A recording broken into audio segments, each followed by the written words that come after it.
você citou aquele vídeo do Trump, né? Vou colocar aqui para vocês assistirem com a gente e aí na sequência eu quero te ouvir, Marina, sobre esta ação aí militar. Transnational gangs, these groups have unleashed more bloodshed and killing on American soil than all other terrorist groups combined. These are the worst of the worst. It should now be clear to the entire world that the cartels are the ISIS of the Western Hemisphere, in addition to their monstrous violence, such as cutting off heads, burning their enemies alive, and burning innocent people alive, too, by the way. The cartels control large swaths of territory. They maintain vast arsenals of weapons and soldiers, and they use extortion, murder, kidnapping to exercise political and economic control. Thank you very much, Joe Biden, for allowing that to happen.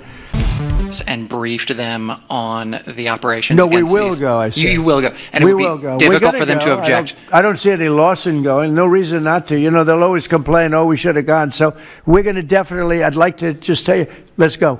We'll go. And Mr. We're going to President, tell them what we're going to do, and I think they're going to probably like it, except for the radical left lunatics. And Mr. President, if you are declaring war against these cartels and Congress is likely to approve of that process, why not just ask for a declaration of war?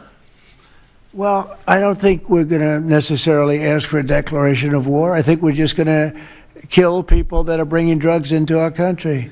Okay? We're going to kill them. You know, they're going to be like dead. Okay? like dead. Olha, é impressionante, assim, realmente. É muito bom estar vivendo, né, na mesma época do Donald Trump. Porque, bom, primeiro, vocês viram ali no primeiro vídeo, ele tá comparando os cartéis, isso eu acho que é fundamental. E já que eles estão usando cartéis, vamos usar cartéis aqui para o PCC também, para o Comando Vermelho, que a gente aqui chama de narcotráfico, de grupo de crime organizado. Mas eu acho que os cartéis se enquadram perfeitamente aí. E ele compara os cartéis, Marina, ao ISIS, ao Estado Islâmico, ou seja, a um grupo terrorista. Né? E é justamente aquilo que o Lula não quis, né, que se declarasse aqui essas facções como grupos terroristas. E na sequência está dizendo, isso não vai ter guerra, né? O que a gente vai fazer é matar esses criminosos. Pois é, eu acho que o Trump está certíssimo em mostrar que é o narcoterrorismo, né? Qual a diferença?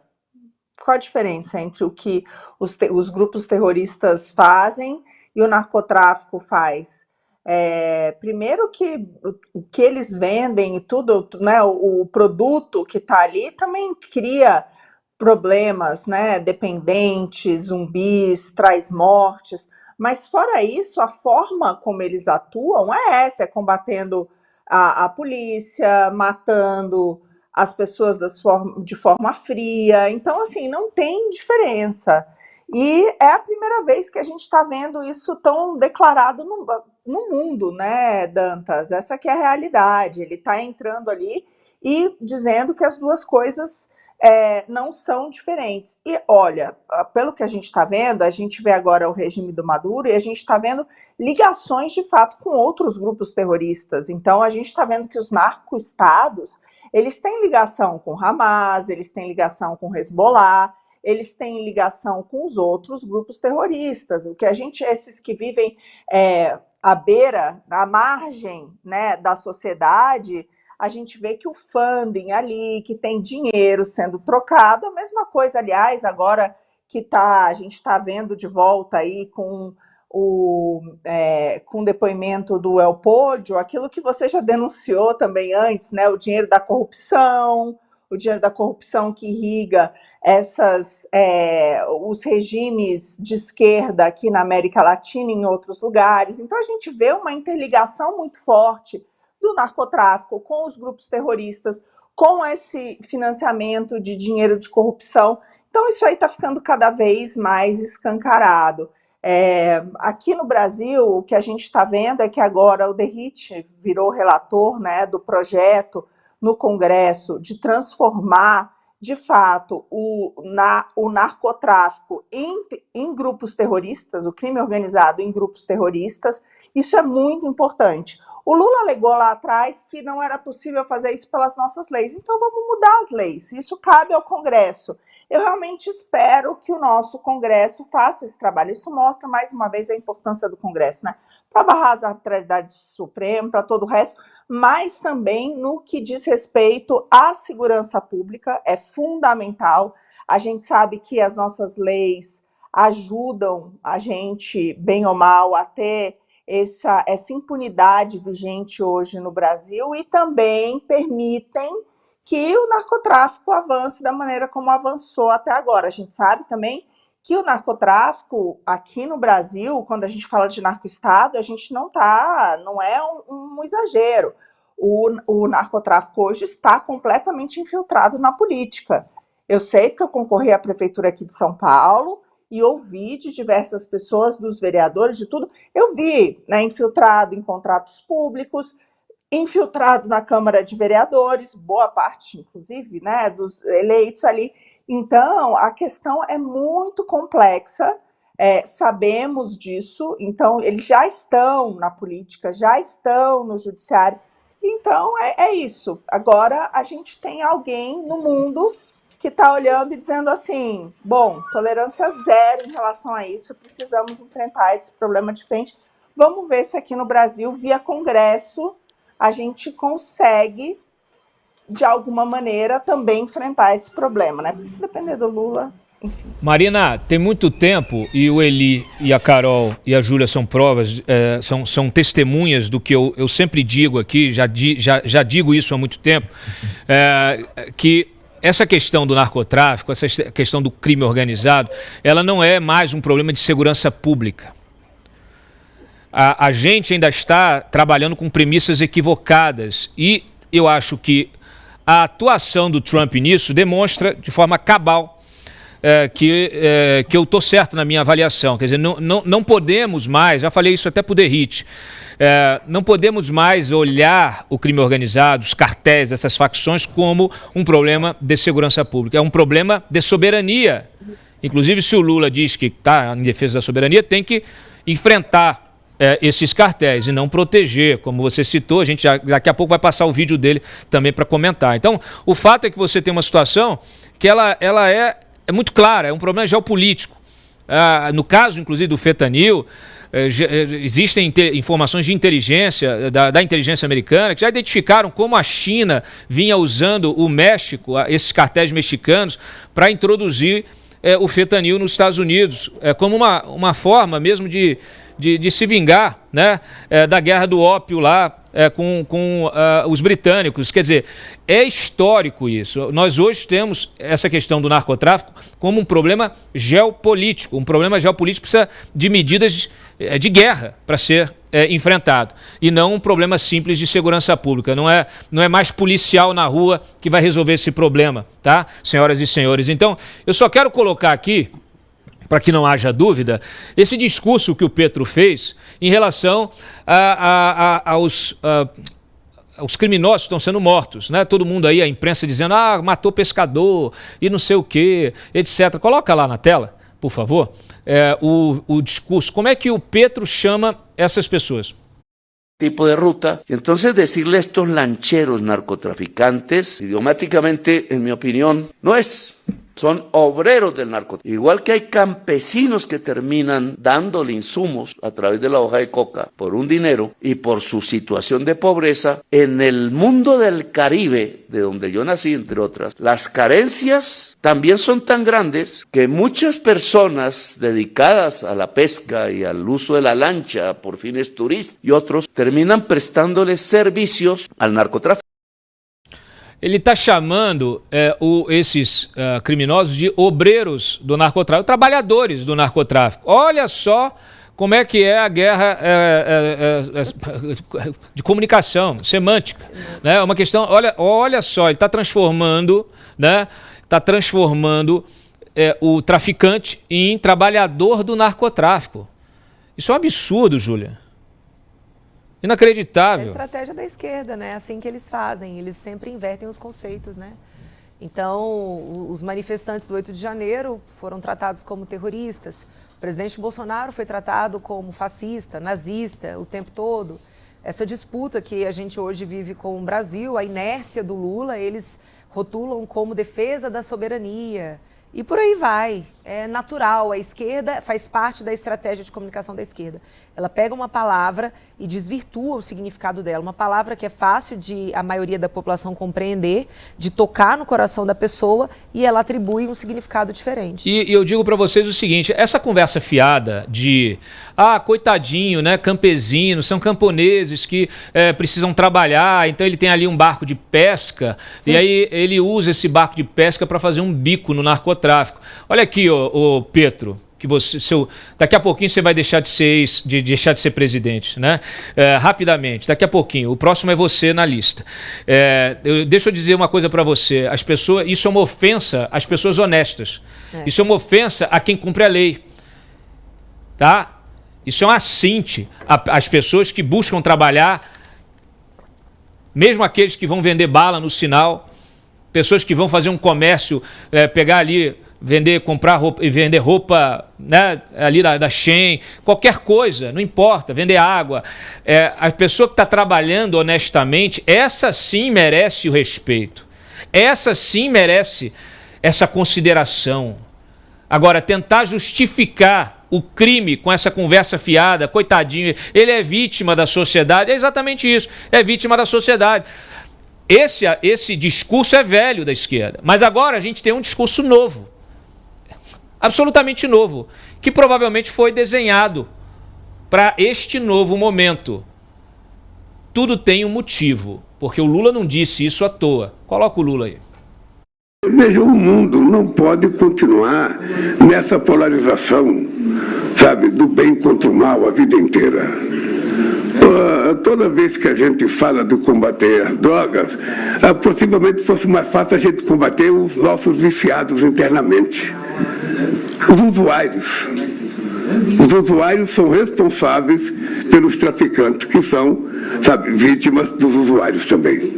Ou seja, então você tem uma troca de gente que vende porque tem gente que compra, de gente que compra porque tem gente que vende. Meu Deus. Ô Marina, tem gente que compra, tem gente que vende, podia estar vendendo carro. Tem gente que compra carro, podia estar vendendo água, bala, fruta, qualquer coisa. Não, aí tá querendo... A Júlia até falou assim, ele não tá todo errado não. Eu falei, calma. Tá todo errado, sim. A razão, o raciocínio, assim, é lógico que tem uma lógica o raciocínio, mas é uma lógica perversa, porque ele está aqui tentando somente agora deixa eu falar, senão eu vou falar que aí já vou falar que eu sou petista. Proteger... Não, a grande questão é o seguinte... Proteger o traficante. Tem gente que é usuário de... Por exemplo, eu nunca ajudei o tráfico, porque eu nunca consumi absolutamente nada na minha vida. Então, se as pessoas fossem assim, de drogas, duras, né? Que você está falando. Desta maneira, não haveria de drogas.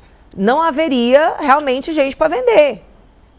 Agora, tentar falar que o traficante é vítima do usuário, essa palavra vítima, pelo amor... Ele poderia ter falado, o traficante é dependente do usuário.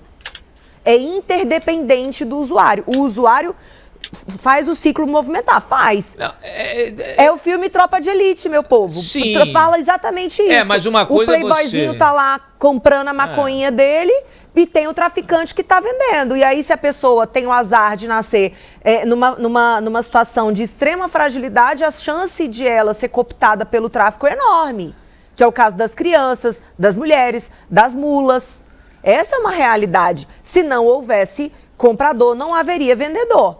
Simples. Agora, querer falar que é vítima, que o traficante é vítima, pelo amor de Deus. Até porque é o seguinte, uma coisa é você responsabilizar o usuário, que é tudo que o STF... quer tirar. Tirou. Tirou. O sujeito que está lá comprando a maconha, 40 gramas e tal, ele é coitadinho, não tem problema nenhum, ele é só usuário. Transfere lá para a Marina, eu quero ouvi-la, e também o nosso Eli e a Carol. Bom, em primeiro lugar, como é que a gente fala que alguém que queima a pessoa viva em pneu, que mata, que utiliza as armas, né, muito mais, que fazem um estrago muito maior do que as da polícia, que enfrenta policial, que destrói carro, que, enfim, que movimenta bilhões e bilhões, que sabemos que agora está infiltrado, inclusive, né, nos postos de gasolina, adulterando gasolina, em todas as atividades, em bancos, ou seja, um movimento bilionário, assim, que movimenta e é que acaba com a vida das pessoas, porque eu entendo essa questão da culpa e de quem utiliza, mas como mãe, eu também sei que tem uma fase na vida em que as pessoas ficam mais, vamos dizer assim, vulneráveis a várias coisas, e é uma fase ali da juventude, né, do início dessa, quando você ainda não tem todas as responsabilidades, não sabe o que aquilo ali está causando. Infelizmente, no nosso país, a gente não tem isso como... As pessoas, muitas vezes, quem entra nessa estrada aí, né, de uso de drogas, entra um pouco por desconhecimento, porque em nenhum lugar está mostrando o dano que isso causa à vida das pessoas. E a gente sabe que isso tem um motivo de ser. E eu vejo que o Lula está usando a mesma história de quem vai para o crime, que é isso. É o coitadinho, e é uma questão de renda, é uma questão de vulnerabilidade. Não é. É uma questão de falta de educação. Não. Os estudos hoje, desde o Prêmio Nobel de Economia, Gary Becker, mostra que a questão da criminalidade não tem nada a ver com questões socioeconômicas. Não tem nada a ver. Tem, sim, a ver com punição. É isso. Então, assim, se você tem uma punição alta e a pessoa sente que o custo-benefício dela entrar para o crime é ruim, ou seja, ela vai para a cadeia, vai morrer na cadeia, a penalidade é grande, não existe impunidade como existe no Brasil, isso acaba com a criminalidade. Então, os países que acabaram com a criminalidade não tem a ver com a sua renda, não tem a ver com nada disso. Ver o que o Bukele acabou fazendo, né? Então, tem muito mais a ver com a questão de sentir que não vai sair impune dessa. Então, na hora que você cria, de fato, uma ferramenta que aquilo ali é errado, você vai ser punido, o risco de você se acabar na cadeia é grande, as pessoas elas vão procurar outras coisas, e é assim que é provado pelos estudos que tratam de segurança. Então eu vejo que o Lula ele está tentando inverter ali como isso, entendeu? O cara vai, tudo bem roubar um celular, porque precisa comprar uma cervejinha, entendeu? É a mesma coisa ali usando. Não, então a gente educa as pessoas. Calma aí a gente tem uma educação pública de qualidade, com a educação a gente resolve tudo, vamos fazer agora uma campanha, não use drogas. Não, vai muito além disso, você tem que atacar o criminoso, sim, e você tem que garantir de que a impunidade não vai prevalecer. Eu vejo dessa forma. Marina, eu estava aqui comentando com o Cláudio que para mostrar para minha filha exatamente o lado que a droga pode levar a pessoa, porque a propaganda positiva dos traficantes fazem, a mídia faz, todo mundo faz, né? Existe todo um conjunto de pessoas que trabalha no sentido de normalizar o consumo de drogas. Eu levei a minha filha, ela tinha 14 anos, eu levei para uma clínica de reabilitação e pedi para o psicólogo que estava lá traumatizar a minha filha. Então ele mostrou a situação das pessoas que estavam lá se tratando e ela viu um menino de 18 anos que estava internado pelo uso apenas da maconha, que é um mito, né? As pessoas falam assim, só usar maconha não tem problema. Ele estava lá internado pelo uso estritamente da maconha e ele estava batendo com a cabeça numa grade de ferro assim. Foi uma cena realmente muito chocante. Eu vi que ela ficou bastante impressionada e graças a Deus eu acho que surtiu efeito. Claro, teve todo um trabalho que eu fiz desde que ela era pequenininha, eu já falava sobre isso e ela também não foi para esse lado. Assim como ela também nunca se deixou seduzir. Mas sobre a possibilidade de as pessoas entrarem para o crime, é inegável que uma pessoa que cresce numa situação em que geralmente ela não tem a presença paterna, ela não tem inclusive a presença materna porque a mãe passa o dia inteiro fora de casa fazendo ali 2, 3 faxinas, mas ela convive com aquele ambiente em que é normalizado o tráfico de drogas. É óbvio que essa pessoa ela é muito mais vulnerável a entrar no tráfico, até mesmo como uma alternativa de sobrevivência, do que uma pessoa, do que uma criança, um adolescente que está ali num ambiente saudável. Então, assim, é óbvio que... é permitido esse lugar, né, Júlia? Ela está num lugar em que o rei é o traficante. Se isso não fosse permitido e não existisse essa tolerância zero, a gente não tivesse um quadro da população vivendo em lugares dominados por facções, etc., não seria. Então, tem um meio do caminho aí, é porque, na verdade, a gente permite que a gente tenha boa parte do nosso território comandado por essas pessoas, eles não são punidos, eles entram e saem da cadeia, eles têm tudo, eles são os deuses e elas participam desse fenômeno da glamorização de uma coisa que jamais deveria ser, mas eu acho que faltou também o Estado tomar as providências para isso. Desculpa, Dantas. Deixa eu acrescentar aqui uma questão que muitas vezes está fora do debate. Esses jovens não é uma opção. Não é uma Eles opção. não buscam o tráfico porque a cultura do tráfico é bacana, né? Porque tem a metralhadora e tal, eles estão dançando funk e tal. Eles são obrigados a fazer isso. As meninas viram escravas sexuais desses líderes das facções e os meninos viram soldados do tráfico. Inclusive, eu lembro até hoje, anos atrás, estava a discussão sobre questão de posse de arma e tal, ainda era governo Jair Bolsonaro, eu conversando com um líder de uma comunidade, o sujeito falou assim, Cláudio, tudo que a gente quer é que o armamento seja liberado, para a gente poder se defender aqui, porque o traficante faz o que ele quer. O meu filho sai para a escola e eu não sei se vai voltar. Se quando ele voltar, ele vai voltar já como um soldado do tráfico, já sequestrado pela facção. Então, se a gente tivesse arma... Olha o que eu tô falando, tá? É pessoal de classe baixa que mora nessas favelas querendo arma para se defender. Ilegítimo, né? Ilegítimo. Querendo arma para se defender, para defender sua família. Então, assim, infelizmente, aí fica essa mídia do Pix defendendo criminosos, defendendo essa cultura vagabunda, silenciando sobre o estupro dessas meninas, a sexualização precoce e o sequestro dessas meninas que elas viram realmente escravas sexuais desses traficantes. Você não tem nessas estatísticas, o Eli sabe muito bem disso, essas estatísticas aí de violência sexual e tal, você não tem as favelas dentro dessas estatísticas. Elas não entram. É normalizado, né? Por quê? Porque se entrar, a explosão, aí vira uma explosão. 100%. Agora, eu quero encerrar essa pauta. Eli, Carol, os seus comentários finais para a gente poder rodar, para eu tocar no tema aqui que nos trouxe a Marina.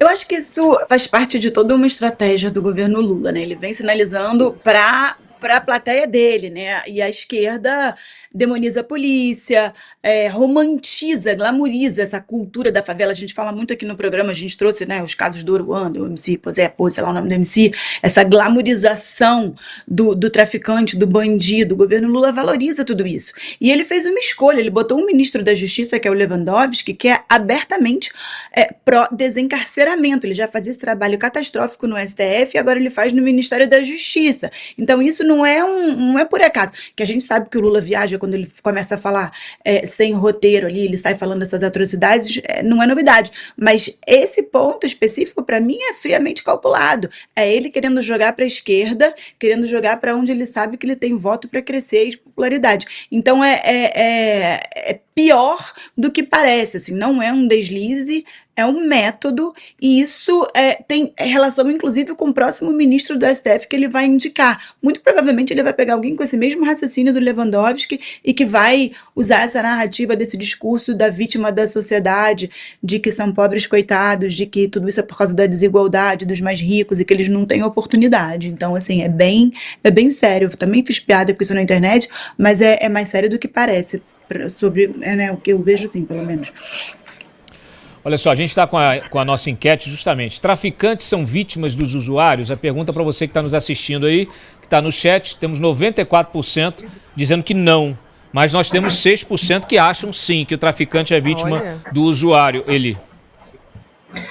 Ok, bem, eu quero lembrar uma coisa que eu fiquei até surpreso de lembrar, de olhar aqui, que foi no mês passado. No mês passado, o Petro esteve no Brasil, lá em Manaus, com o Lula. Do lado do Lula, ele disse que se amanhã a cocaína fosse legalizada, não haveria máfia. Então ele defendeu a legalização da cocaína aqui mesmo no nosso território. Né? E qual o problema com essa ideia? As drogas mais pesadas, maconha, sim, a maconha, ela é pau a pau com o álcool ali, ela é perigosa tanto quanto o álcool. Então, se a gente permitir o álcool, ele tem que ser aquela pedra de toque de comparação, né? Inclusive, eu estou lendo um livro sobre alcoolismo, vou produzir uma resenha em breve. Mas as mais pesadas, como cocaína, heroína, etc., já teve os experimentos sociais, já teve em Oregon, no estado do Oregon, a capital Portland, que é o centro mais de esquerda radical dos Estados Unidos, é Portland, conhecidíssimo por isso, tem até comédia falando disso. É muito difícil um conservador ter voz lá em Portland. E esse estado desistiu de liberar as drogas pesadas. O Canadá também já tentou, não deu certo. Né? Então, tem também um mito aí de que Portugal, com o programa de redução de danos, que foi um grande sucesso, também não é exatamente uma liberou geral das drogas, não. Então, essa narrativa, que fez muito sucesso por causa de um cientista americano chamado Carl Hart, na década passada, nos anos 2010, já caiu, tá? De que o vício em drogas é só uma questão social, ele usa lá um experimento do ratinho, que o ratinho que se vicia é mais por falta de contatos sociais. Tem um fundo de verdade nisso, tá?